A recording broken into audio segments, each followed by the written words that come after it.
ভাই আমার বাসা ভাই আমার পুরনোই করতেছে চলতেছে আমার মরুভূমি নিয়ে যায় কাম কাজ করে ওর দিন ক্লিয়ার করে আমার ঠিকমতো ঘুমাইতে দেয় না ঠিকমতো খাইতে দেয় না আমার একটু ঘুমের থেকে উঠতে একটু দেরি হয়ে যায় 3টে সাড়ে 3টে বাজে ঘুমাই যদি 4টে বাজে ডাকা শুরু করে দেয় একটু যদি উঠতে দেরি হয় গেট খোলা মাত্র ম্যাডাম মারতে শুরু করে দেয় মাইরে বাথরুমে আটকাট হয় হাত পা বান্ধিত হয় ভাইয়া তুই আমার বাসা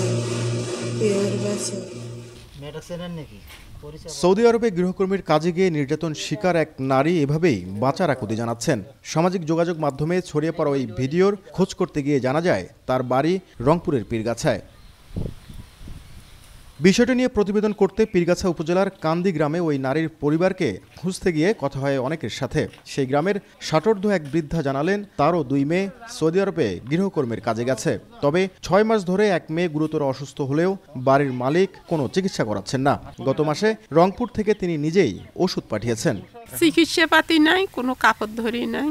এটাই এই ঈদের 3 দিন পর আমি ওষুধ পাঠাচ্ছি সেই ওষুধ কালকে সে নিজে পৌঁছিছে, আসিয়ে নিয়ে গেছে। নগদের কাছে সব গ্রাহকই প্রিয়, তাই তো সারা দেশে ক্যাশ আউট চার্জ সবচেয়ে কম। তবে ঘণ্টা 2 খোঁজার পর ওই নারীর ছবি দেখে চিনতে পারেন কয়েকজন মহিলা। পরে তাদের দেয়া ঠিকানা মতো সেই নারীর বাড়িতে যায়। 15 জুলাই নানা মাধ্যমে যোগাযোগ করে নিজ খরচে সৌদি থেকে বাড়ি ফিরেছেন তিনি। 2023 সালের এপ্রিলে জিয়া ইন্টারন্যাশনাল ট্রেডার্স নামে এক রিক্রুটিং এজেন্সির মাধ্যমে মাদ্রাসায় শিশুদের দেখাশোনা করার জন্য 2 বছর চুক্তি থাকলেও 1 বছরের মাথায় নির্যাতনের কারণে ফিরে আসতে বাধ্য হয়েছেন। দালালের মাধ্যমে গেলে সে বিপদে পড়বে, এমন অত্যাচারিত হবে, সে হয়তো এমন জায়গায় যা পড়বে সে জায়গা থেকে উদ্ধার হওয়ার মতো কোনো ইয়াও নেই। নিজের টেকনিক খাটায় করতে হবে, নিজের ব্রেন খাটায় করতে হবে সবকিছু। এম্বাসি গেলে যদি এম্বাসির টাকা পয়সা মালিকে দেয়, দিয়ে যদি আবার নিয়ে আসে, নিয়ে এলে তো অত্যাচার আরও ডাবল হয়ে যাবে। সরকারিভাবে এইভাবে যদি প্রচারণা যদি চালাইতো তাহলে আমরা এইভাবে প্রতারণা হইতাম না, এই দালালের মাধ্যমে যাইতাম না, আমরা সঠিক জায়গায় যাইতাম। সরকারের উচিত যে বিদেশে আমাদের দেশ থেকে যারা যায় তাদের উপর খেয়াল রাখা এবং নজর রাখা। আর মিঠাপুকুর উপজেলার কুয়েত প্রবাসী এই শ্রমিকের অভিযোগ, কোম্পানি থেকে তার উপর নানা রকম আর্থিক ও মানসিক নির্যাতন চালায়। পাওনা আদায়ে কোর্ট তার পক্ষে রায় দিলেও দূতাবাসে বারবার যোগাযোগ করেও কোনো সহযোগিতা মেলেনি। এম্বাসি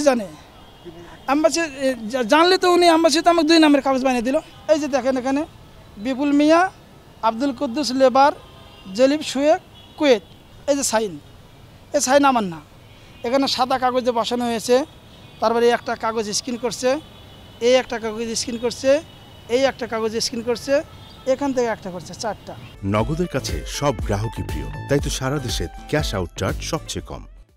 বর্তমানে রংপুর মানব পাচার অপরাধ ট্রাইব্যুনালে 14টি মামলা বিচারাধীন। আর এসব বিষয়ে অভিযোগ দিলে সংশ্লিষ্ট দপ্তরে পাঠানো হয় বলে দাবি স্থানীয় কর্মসংস্থান ও জনশক্তি অফিসের।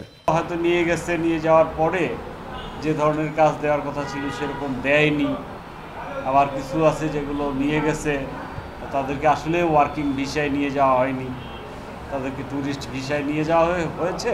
ওরা বুঝতেই পারেনি যে তাদেরকে এভাবে ভ্রমণ ভিসায় নিয়ে যাওয়া হচ্ছে। আবার কিছু আছে যাদেরকে নিয়ে যাওয়ার পরে গৃহ পরিচারিকার কাজও করানো হয়েছে, পাশাপাশি তাদের অভিযোগ যে তাদেরকে ফিজিক্যাল অ্যাবিউজ করা হয়েছে। দূতাবাসের সম্পর্কে যে অভিযোগটা এসেছে একজন দিয়েছে, আমাদের একজন প্রবাসী ফেরত ভাই, সেটা আমরা অভিযোগটা গ্রহণ করেছি এবং এটা আমরা আমাদের জনশক্তি কর্মসংস্থান প্রশিক্ষণ ব্যুরোতে প্রেরণের জন্য আমরা তৈরি করছি এবং আশা করি 2-1 দিনের মধ্যে আমরা অভিযোগটা আমাদের হেড অফিসে পাঠিয়ে দেব। মানবাধিকার কর্মীরা বলছেন স্থানীয় কর্মসংস্থান অফিসগুলোতে ডাটাবেস তৈরি করা উচিত। এজেন্সির নামে যে সততা হয়, যে প্রতারণা হয়, তাদের লোকদেরকেই বরং কিছুটা উদাসীনভাবে দেখা হয়।